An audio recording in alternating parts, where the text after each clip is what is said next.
meneruskan acara kita. Tadi sebetulnya udah Pak Rud nih. Pak Hari mau ngomong apa? Ini tadi ada pernyataan independensi Bank Indonesia. Terbukti dalam penyelidikan kita di Pansus bahwa ada intervensi terhadap perubahan PBI. Itu ada sanksi pidananya. Apa itu PBI? Peraturan Bank Indonesia. Nah, kebijakan itu diubah. Kenapa diubah? Kan banyak yang berpendapat bahwa kebijakan tidak dapat dipidana. Tetapi kebijakan itu menguntungkan nasabah tertentu di Bank Senturi kalau dia dilikuidasi cuma dapat 2 miliar. Ini ada sampai 2 triliun. Penyelamatan itu yang dalam undang-undang tidak pidana korupsi itu menguntungkan pihak lain. Jadi saya kira KPK sudah tepat. Nah, tinggal pembuktiannya saja seperti itu. Baik, Borot. Terima kasih Bang Karni.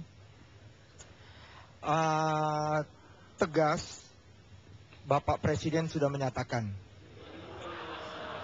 kaitan dengan Senturi, apabila memang ada ditemukan fakta dan bukti-bukti hukum, silakan proses karena kita negara hukum. Jadi apalagi gitu Bang. Sudah tegas kok Presiden menyatakan demikian. Dan apa yang dikatakan oleh rekan-rekan saya tadi, saya hanya ingin mengatakan, meneruskan yang dikatakan oleh Aksanul, sahabat saya, kami satu fraksi, dan Pak Sultan Batugana Siregar. Saya ingin mengatakan begini, Bang, kita lihat dulu nih, kenapa jadi rame masalah ini. 2009 ada 3 pasang calon presiden. Biar rakyat tahu. Saya mengerti yang dari tadi mengatasnamakan rakyat, Akbar Faisal. Ya. Abang, aku nggak mengkritisi karena abang guru besar aku. Tapi abang tadi menanyakan kepada Yani dan Akbar Faisal, apa maunya DPR? Maaf bang, apa maunya Yani? Apa maunya Akbar Faisal? 17 anggota DPR Hanura yang ada di Senayan itu, saya rasa juga nggak satu pemikiran dengan Akbar Faisal. Walaupun dia on behalf dari tadi fraksinya, sorry aja. Karena yang dia mau hak menyatakan pendapat itu hak anggota DPR. Jadi Akbar Faisal bang, bukan fraksinya. Sampai detik ini, Indonesia Lawyer Club, 9 fraksi, nggak ada yang setuju. Bahkan sahabat kami, oposisi PDI Perjuangan yang saya hormati, ketua fraksinya, tegas menyatakan sesuai dengan arahan Ibu Megawati, sudahlah, kita negara hukum, jadi sama juga dengan apa yang dikatakan Presiden. Ini fakta. Ya. Begitu juga Pak Prabowo, ini oposisi semua bang. Cuma oposisi yang satu lagi Hanura itu yang aku bilang. Itu dulu pasangan JK Presiden, wakilnya Wiranto. Sudahlah, belajarlah, kita siap menang dan siap kalah. Ini demokrasi di era reformasi, demokrasi kita kedepankan. Kalau kita berbicara lagi politik, akhirnya kekuasaan. Lucu juga, kami, the ruling party, kami partai pemenang, kami ingin concern kita semangat reformasi, hukum jadi panglima. Itu aja bang. Terima kasih Bang Karni. Terima kasih tempatnya.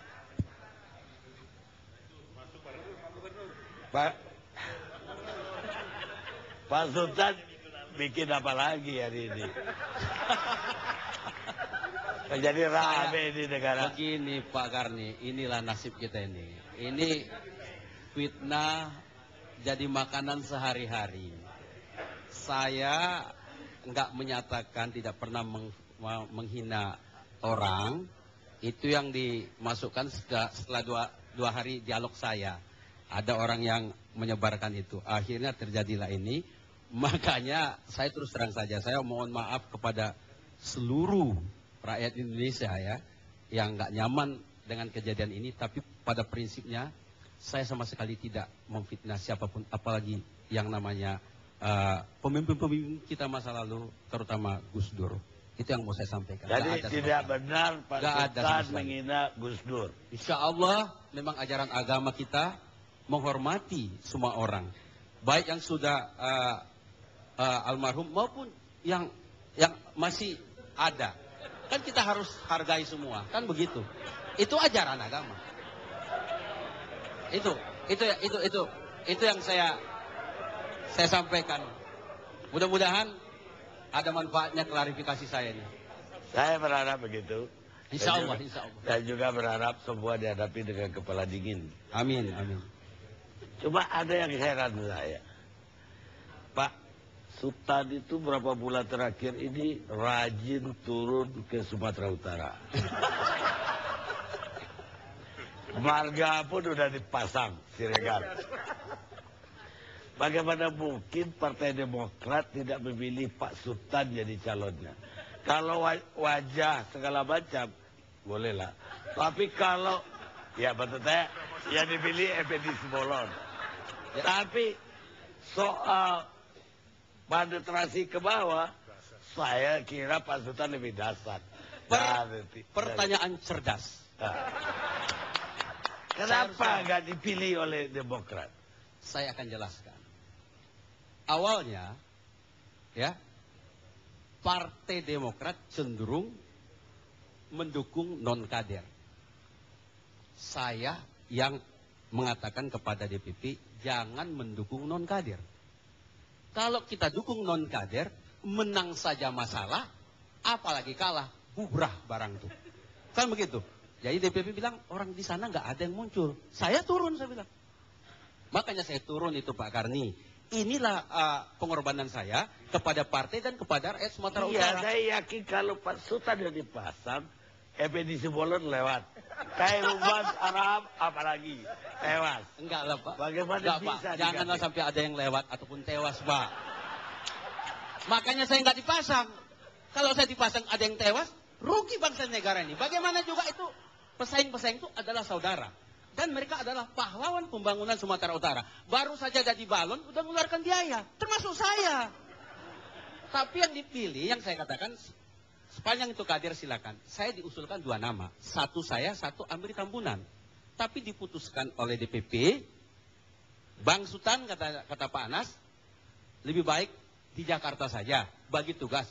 Pak Amri Tambunan memang sudah di sana, biarkan dia kita kasih tugas memenangkan gubernur di sana. Ya sudah itu saja. Jadi saya katakan memang ini jalan Allah, saya ikhlas menerimanya. Amin ya Rabbil Alamin. Itu. Saya ikut kecewa lah. Hah? Ini Demokrat kali Demokrat kali ini salah besar. Kalau Bang Karni kecewa, saya bisa pahami karena setiap muncul sini Bang Karni mempertanyakan tentang perkembangan saya di Sumatera Utara. Makanya Sebenarnya saya sudah populer. paten barang tuh. Tapi Saya populerkan setiap ALC. ya terima kasih Sultan banyak. Batu Gada. Terima kasih banyak Bang Karni. Mudah-mudahan jasa Bapak diterima di sisi Allah. Amin ya Rabbil Alamin. Ada tanggapan nggak Hah? atas diskusi kita malam ini? Gimana? Ada tanggapan nggak? Tentu saja. Jadi begini. Ini judulnya tadi apa? Budiono di ujung tanduk. Tanda Tanda tanya. Sebenarnya tanduk yang di ujung. Tanduk yang di ujung ini. Gak ada urusan sebenarnya Pak Budiono di sana. Di ujung atau tidak. Yang jelas. Ya. Kasus Bank Senturi ini. Demokrat dari awal. Ya. Menghormati keputusan. Opsi A maupun opsi C. Menjadi keputusan DPR. Yang dibuat menjadi keputusan paripurna. Menjadi amanat. Yaitu amanat DPR. Memberikan hal ini kepada semua penegak hukum. Dan itu sudah jalan. Sepanjang itu jalan, kita harus hargai. Bahwa kepolisian jalan, kejaksaan jalan, KPK jalan. KPK jalan. Masalah cepat atau lambat, ya tadi sudah dijelaskan oleh Pak Johan. Kita harus sabar, jangan terburu-buru. Karena terburu-buru itu, kata agama kita, perbuatan setan. Bisa salah barang itu nanti. Ini nggak ada SP3. Hati-hati. Oleh sebab itu, saya bisa membaca beberapa teman-teman ini ingin agar lebih cepat. Kalau nggak bisa, ya udah hak menyatakan pendapat. Saya sudah bisa tanda kutip meraba-raba. Ini bakal begitu. Kan demikian. Karena apa? Sejak awal, ya, tim UAS juga. Tim UAS ini kan tugasnya mengawasi, bukan mencari-cari lagi masalah. Sudah selesai tuh barang dengan adanya rekomendasi itu. Tapi ini kawan-kawan, sebagian kecil lah, nggak besar ya. Tapi kita hormati loh, ya. Ini ada novum, ya. Ada bukti baru. Kita panggil Antasari. Demokrat bilang, kalau ini untuk kebaikan bangsa dan negara, supaya cepat ini selesai, kita ikut. Tapi apa yang terjadi? Nggak ada apa-apa itu. Hanya klarifikasi Pak Antasari tentang dirinya sendiri. Kita hargai itu. Kita panggil JK. Pak JK juga datang. Hal yang sama juga semua. Kita hormati. Hasilnya apa? Kembali lagi. Nggak puas. Nah, seperti kata kawan tadi. Kita bikin mereka puas. Apa maunya kita ikuti. Ini urusannya sekarang dengan KPK. Insya Allah KPK ini akan bekerja seperti apa yang kita harapkan. Karena mereka juga dipilih oleh rakyat Indonesia dan dipilih oleh DPR. Dan kita harus percaya. Saya percaya kasus Bank Senturi itu ada endingnya nanti. Kapan? Walau-walau. Tapi Partai Demokrat tetap mendukung penegakan hukum tentang hal ini. Karena apa? Kebijakan, menurut kami, kebijakan itu benar karena pemerintahan SBY Budiono, ya, telah menyelamatkan perekonomian kita. Ini debatable, masalah bailout itu. Ternyata kita bisa selamat. Mestinya mereka dikasih reward, bukan punishment. Kan begitu. Tapi ada yang menyalahgunakan kebijakan ini untuk memperkaya dirinya sendiri, untuk meraup korupsi atau gimana, itu yang kita harus cari. Demikian Pak Karni, mudah-mudahan Bapak bisa menerima ini dan kawan-kawan semua begitu. Jadi Demokrat itu udah capek memuaskan mereka-mereka ini. Silakan. Terima kasih. Ini saya tanggapi saja yang agak logis ya Pak Hasanul. Kalau Pak Ruhut, masa sih saya harus menanggapi Pak Ruhut kan enggak. Jadi yang memahami teman-teman kasus ini sedikit memahami kan Pak Hasanul. Sebenarnya begini loh, yang saya mau katakan begini. Kalau memang tidak terjadi apa-apa, tidak ada apa-apa, akan lebih bagus kalau memang bahkan Demokrat yang mengusung ini, tolong dibuktikan apakah ada apa-apa. Itu kan pertanyaan orang, kenapa sih sampai harus mendep betul gitu kan? Seperti yang saya katakan tadi, bisa saja memang Pak Budiono tidak ada apa-apa, tetapi kan harus dibuat putusan untuk memperjelas masalahnya. Yang saya katakan tadi, dibawa ke menyatakan pendapat, ada dua kemungkinannya. Beliau tidak bersalah atau beliau bersalah. Ini kan yang saya maksud begini Pak. Takutnya saya, mereka-mereka yang menyatakan dirinya adalah pembela Pak Budiono, justru orang yang menyandra Pak Budiono. Justru Hanura yang memberikan jalan. Ini loh, segera selesaikan masalahnya. Perjelas statusnya beliau. Jangan sampai seperti ini kan digantung. Lah orang-orang yang mengatakan dirinya adalah pembela, pada akhirnya nanti kita lihatlah nantinya. Siapa yang pertama loncat. Saya rasa pengalaman pada Pak Harto dulu itu sudah jelas sekali. Dia didewa-dewakan, tetapi ketika sudah jatuh, maka kemudian dia dihinakan. Saya tidak mau Pak Budiono seperti itu. Anda curiga Ruhut, Sultan Batu Gana, Pak Kosasi nanti yang loncat duluan? Saya mau hanya menanggapi pernyataan-pernyataan yang logis saja Pak. Saya tidak punya jawaban untuk Pak Ruhut dengan Pak Sultan. Saya ingin mengatakan gini Bang Kardi. Kepentingan, tentu kita punya kepentingan. P3 punya kepentingan untuk menghentikan praktek-praktek ini tidak terulang lagi. Kasus BLBI dan kasus KBI sudah menjadi pelajaran kita. Ini kasus Senturi harus dihentikan. Itulah kepentingannya P3. Jadi kepentingan P3 bagaimana mengungkap kasus ini seterang benderang. Dan oleh karena itu kita mengatakan kepada KPK, ayo, apalagi yang dibutuhkan itu.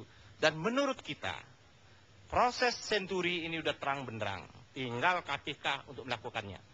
Semua fakta dan bukti sudah ada. Kalau tadi Pak Johan Budi menyatakan bahwa baru ditemukan sekarang, tidak.